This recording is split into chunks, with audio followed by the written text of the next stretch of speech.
Salut tout le monde! Je suis très contente de vous retrouver aujourd'hui pour une nouvelle recette. Alors aujourd'hui, je vous propose une recette très facile à réaliser. Vous allez voir, on va faire des pâtes fraîches qu'on va préparer ensemble. Et je vais les proposer avec une petite sauce aux champignons de Paris. Je vais vous montrer les ingrédients. On passe à la suite en vidéo et je vous retrouve à la fin de cette recette. À tout à l'heure!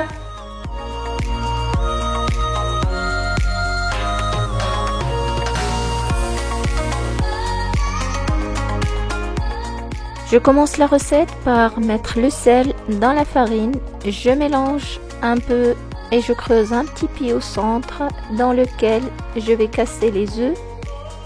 Aujourd'hui, j'ai utilisé de la farine blanche, mais on peut très bien utiliser pour cette recette une farine complète.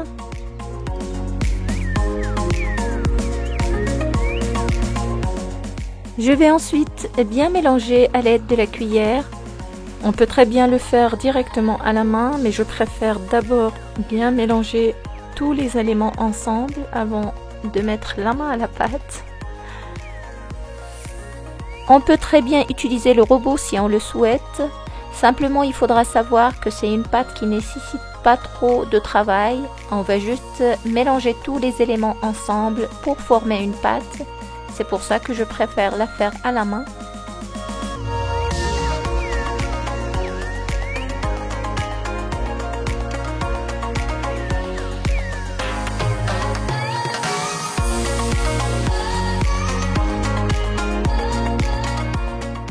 Je vais la mettre ensuite sur le plan de travail pour pouvoir la travailler un peu et avoir une pâte bien lisse qui ne colle plus.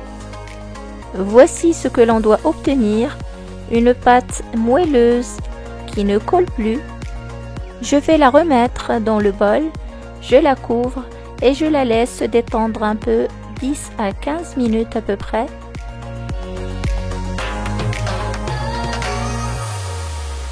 Après les 15 minutes de repos, la pâte est bien moelleuse et facile à travailler. Je viens fariner d'abord le plan de travail avant d'y déposer la pâte.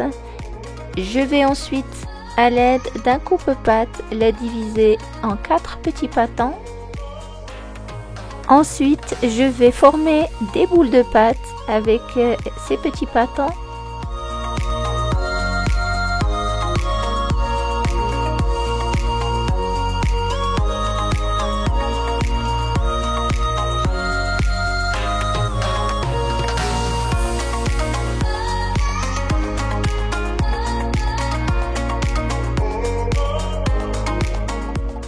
Je farine ensuite mon plan de travail et je commence à étaler ces boules de pâte à l'aide de mon rouleau à pâtisserie, comme ceci.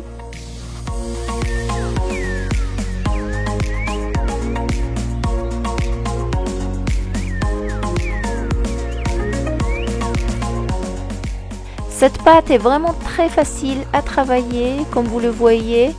Il faut simplement pas oublier de fariner à chaque fois que c'est nécessaire pour pas que la pâte ne colle au plan de travail.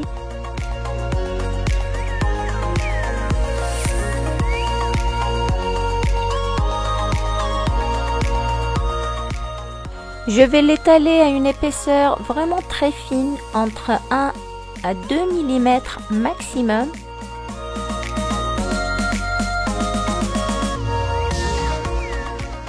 Ensuite, à l'aide de mon coupe-pâte, comme ceci, je viens couper des bandes fines à la longueur de la pâte que j'ai étalée. Mais si vous n'avez pas cet outil, pas de panique, je vais vous montrer aussi comment vous pouvez faire les mêmes pâtes.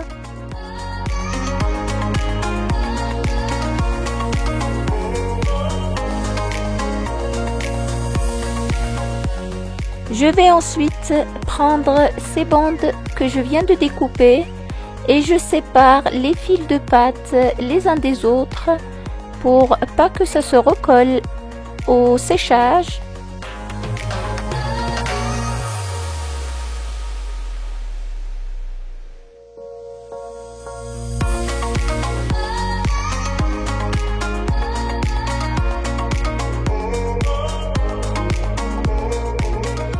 Et voici la première portion de pâte qui est prête.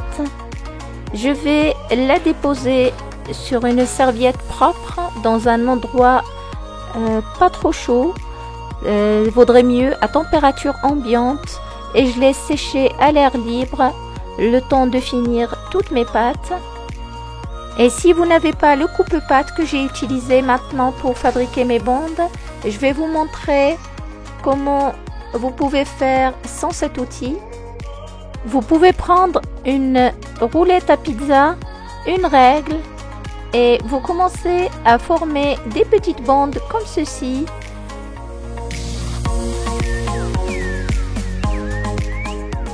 Vous pouvez choisir la largeur de vos bandes comme vous le souhaitez. Si vous préférez plus large ou plus fin, vous pouvez l'adapter.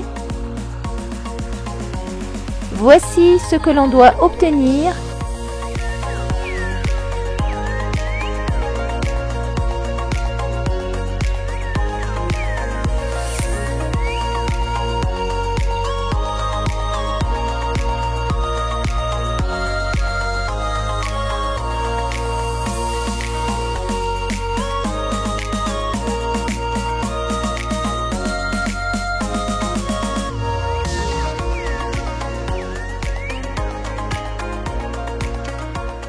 Je vais terminer le façonnage de mes pâtes de la même manière et on se retrouve à l'étape suivante pour faire la sauce aux champignons. Pour ceci, je vous invite à suivre la liste des ingrédients qu'il me faudra pour ça.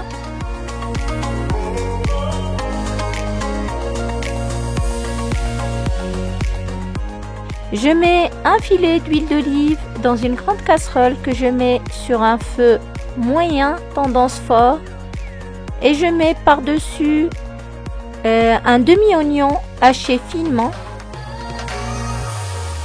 J'ajoute par-dessus les champignons de Paris que j'ai coupés comme ceci de manière effilée.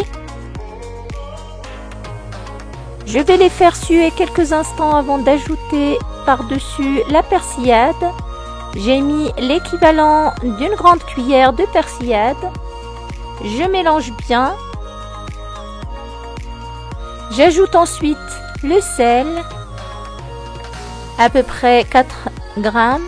J'ajoute le poivre. J'ajoute aussi les herbes de Provence. J'ai envie de vous dire que les épices, vous pouvez les adapter à votre goût. Vous pouvez goûter et ensuite les réadapter comme vous le souhaitez. Je laisse mijoter au total mes champignons à peu près 5 minutes.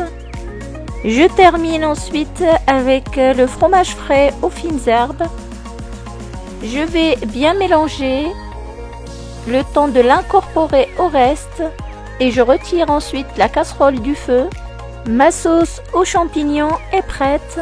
Je vais la laisser de côté et je passe à la cuisson des pâtes.